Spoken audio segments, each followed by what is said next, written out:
I feel like I need a new intro or something, but what is going on, you guys? Welcome back to the channel. If you guys haven't seen the last video, be sure to go back and check it out. We went to the junkyard with the homie Herb and the homie Eric.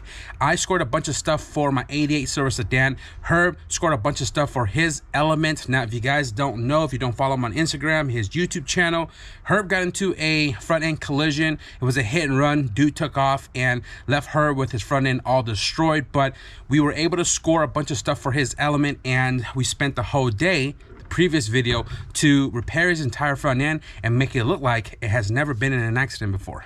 At the end of that video, I mentioned that we got a package from our friends over at Max Heating Rod. In today's video, we're going to be unboxing that big package. We're going to assemble it and we're going to put it to use. It is a little too big for my workbench here, so I'm going to take you guys outside and show you guys what we got.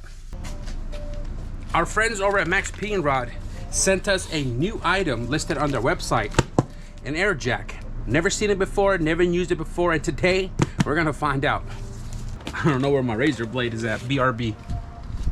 Always remember, guys, to cut away from yourself, not toward yourself.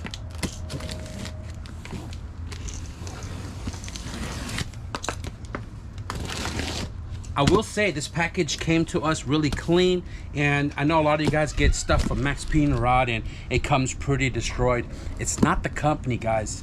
It's probably the carrier. The people who deliver your stuff are probably careless, okay? Woo! I love these expanding foam packaging because it really does keep everything nice and tight inside. So right here we have a Ziploc bag with air hoses and a cutter right there. Max Heating Rod sticker. Right here we have the Max Heating Rod catalog.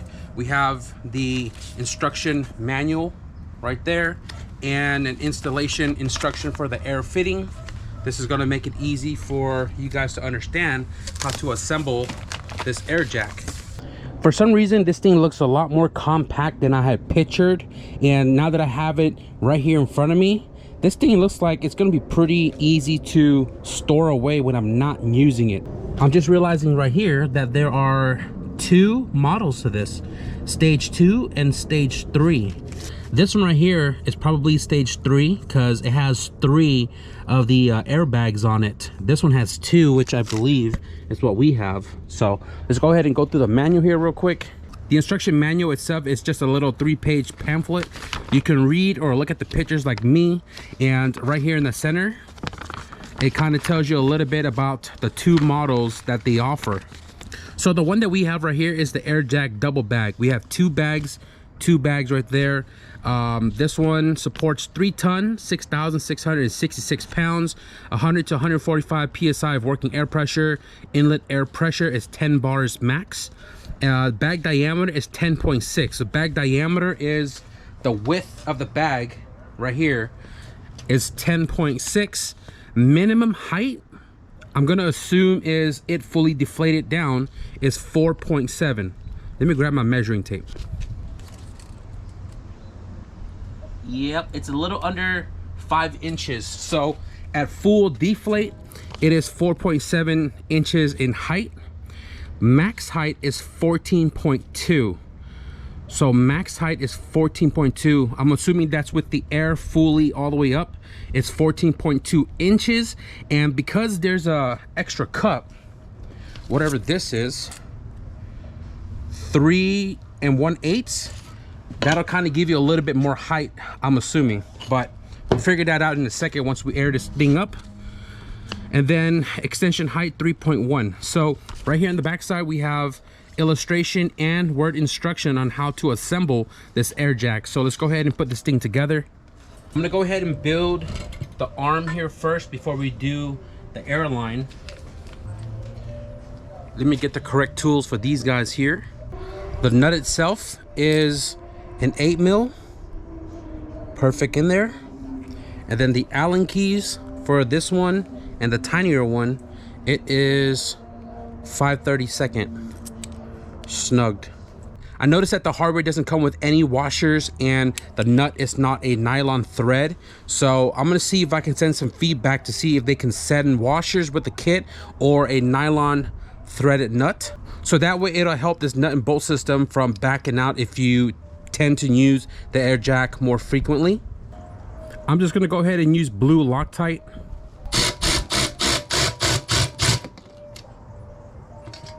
The nut and bolt right here that connects the handle to the air jack itself does come with a nylon ended nut, right? That's good.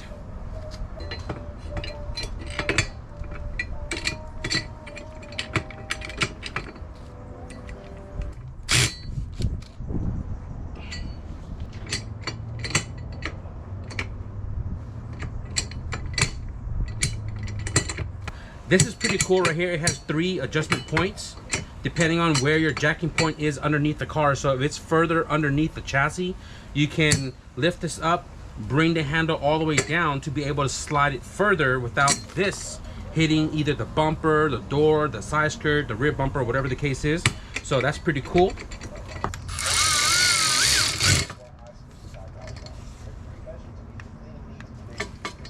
We have the air jack handle installed onto the air jack itself. Now let's go ahead and figure out our plumbing for the air itself. I did a quick little observation. The air hose that's right here is already connected to the air jack, and the hose that's right here in between is the one we're going to be using to go in between the handle to go all the way up to the air chuck up there. These 2 right here are spares. Okay, so these are spares. I'm just gonna go ahead and feed this line in, and then I'm gonna tape them together to pull the other one up. So here's the one that's installed on the air jack. Here's the one I just fed through. I'm just gonna go ahead and just tie them together with tape.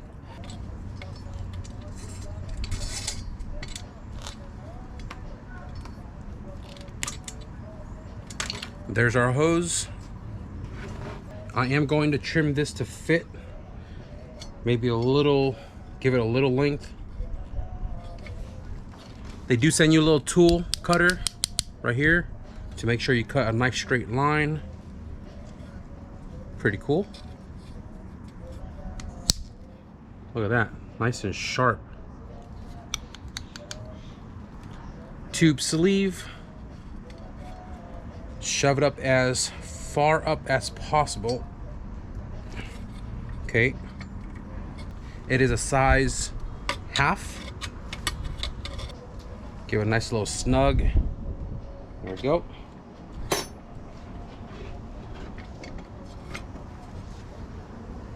I noticed that they came with a extra air chuck in case you have a different style one, right?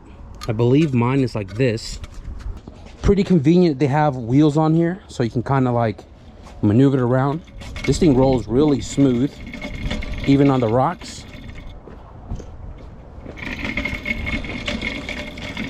Right? So if your car is lowered like mine, I'm hoping that this is gonna fit, because you know, this will make it much easier to work on these cars to, you know, air it up quickly instead of pumping a bajillion times. So it's nice that they have this adjustment, right? And then you can lift it up, swing it underneath. Ooh, if I didn't have a lip that was that low, it probably would have fitted. Let's try it from the side of the car.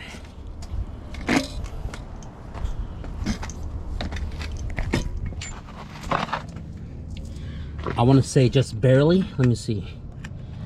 Oh, just barely. Okay. Okay, I'm very curious now. Had to move the air jack to the other side because the sun glare is making it hard to film, to show you guys this thing in action. So let me set you guys up here really quickly. Go ahead and plug in my air line.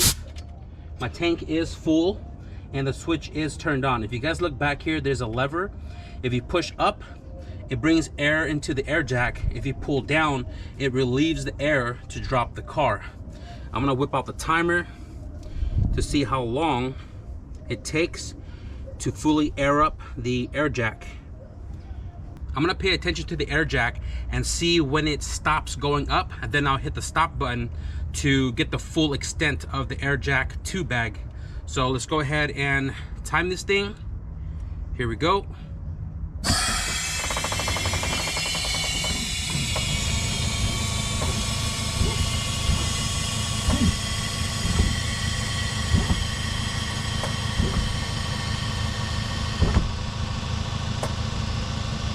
13 seconds. 13 seconds. Now I feel like there might be a little more, so I'm gonna go ahead and air it up a little bit more. Nope, that's it. 13 seconds is how long it took for the air jack to fully extract. Now I'm gonna go ahead and measure the height to see how far it is based off the instructions.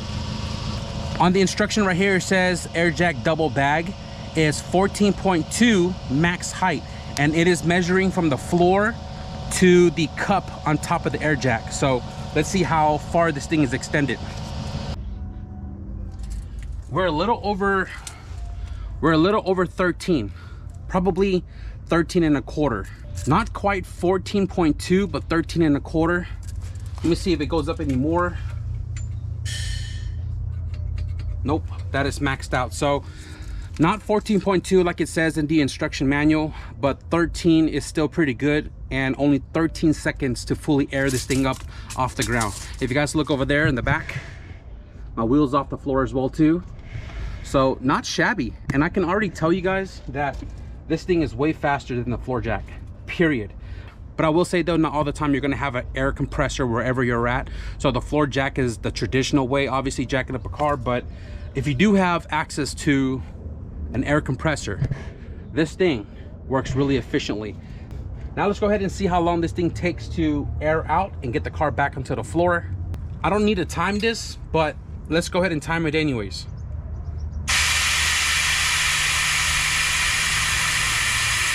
Huh.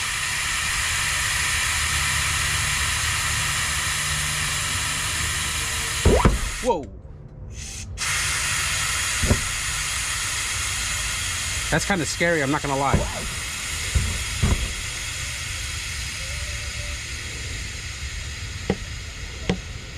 The fact that it doesn't like slowly come down and drops as fast as it did right there. So the air is out, but the car is still up. Oh, there we go. 42 seconds. Jack is out of the car. 42 seconds to drop it. I'm not entirely sure why it's not dropping, like, you know, slowly coming down instead of just like whoop whoop. That was kind of sketch, but I mean, not shabby. 42 seconds. I will say though that this thing only goes up 13 and a quarter, like I just measured. If you want to go higher than that, like say you're using the Harbor Freight 6-ton jack stands, that thing goes up pretty tall. I don't think the 2 bag will bring it up high enough to get to the desired like height. Maybe the 3 bag can bring it up higher, but I feel like with this one versus the Harbor Freight floor jack, that one's gonna go up way freaking higher. Obviously you guys seen I use that thing to pull engines out of the car, but for quick wheel well work like suspension or rotating tires or just swapping wheels or whatever the case is, this thing is super duper convenient. So I'm gonna go ahead and just bring out the other jack anyways and jack up the car and see how long it takes me to get the car.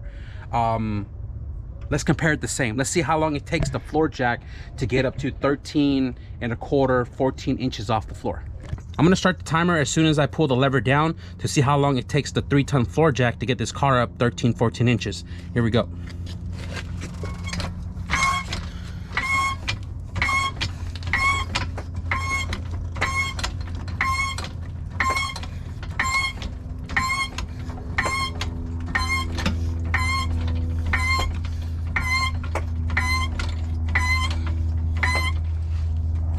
Okay, 19 seconds. Let me get the measuring tape. 14 and a half inches. It took 19 seconds to get to 14 and a half inches. Probably a little less, and you also got to think about, you know, full stroke versus half strokes. And you know, this thing is about, give or take, close to the air jack, but it does take a lot of effort. That kind of took out a little breath because, you know, the boy's a little out of shape. But anyways, not shabby for the 3-ton Harbor Freight jack versus the Max P and Rod air jack. I will say the air jack itself is a lot more easier to get a car up versus having to manually pump the car up. So And then obviously bringing this thing down is probably going to be super quick, so let's go ahead and test it out real quick. Yeah, not even 1 second. Probably not good on your suspension either if you're going down that fast. I don't usually do that, but really quickly, just to show you guys, less than 1 second. That's crazy.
This thing is not that heavy, and it is slim enough to just hang up on the wall if you really wanted to. Look at that. That should clear the garage door. This is where you're gonna sit for whenever I need you again. Guys, it is 7:50 and it's still 80 degrees out. It's been hot all freaking day. I've been sweating all freaking day, especially because my canopy doesn't have half the tarp anymore. The sun was definitely blazing down on me. Today we tried out the new Max P and Rod Air Jack 3-ton 2-bag setup, and I will say that it's a lot more convenient than the regular floor jack. And I say this because the floor jack definitely uses some muscle to get the car up to your desired height, where the Air Jack took 13 seconds to get up to 13.5 in my case off the floor. I feel like the Air Jack is useful for like quick jobs, or if you're doing anything in the wheel well, one corner at a time, or just swapping wheels around. I will say for what I do here in the garage, I normally get the cars up on the 3-ton jack stands, and I don't think the Air Jack can go up high enough unless I get the 3-bag setup, which is not that much more than the 2-bag. But the 3-bag setup might sit a little taller. It might not work for cars that are lowered like mine, if not lower. So I feel like it's convenient for regular height car, vans, trucks, maybe one corner at a time.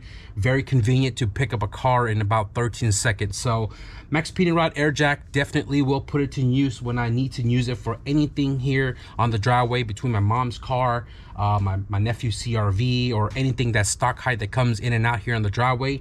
But I will definitely give it a thumbs up, only because I was pretty impressed on how it worked. Granted, I've never seen this before, never used one before. If you guys are interested in the Max P and Rod Air Jack, whether it's the 3-ton or the 6-ton, I'll put the link in the description below for you guys. It's not that expensive for the 2-bag setup, and it's not much more to go to the 3-bag. And if you guys use the discount code YStatic, I'll provide it in the description below as well too. You will save a couple of bucks off your order. So if you guys are interested, link down below. But I want to give a big shout out to Max P and Rod. Thank you for the support here on the channel. Thank you guys for sending things that I couldn't use here on the driveway to kind of help my productivity. So shout out to Max P and Rod for coming on board. Thank you for sending out this Air Jack 3-ton setup, and definitely will put it to use here soon. But I am going to wrap it up for this video. I hope you guys enjoyed the Max P and Rod Air Jack review. If you guys did, be sure to leave thumbs up, and if you guys want to stick around for more progress here on the driveway between all the freaking cars and some more that's coming in, be sure to hit the subscribe button. But with that being said, thank you guys for watching, and I'll see you guys in the next video. Peace.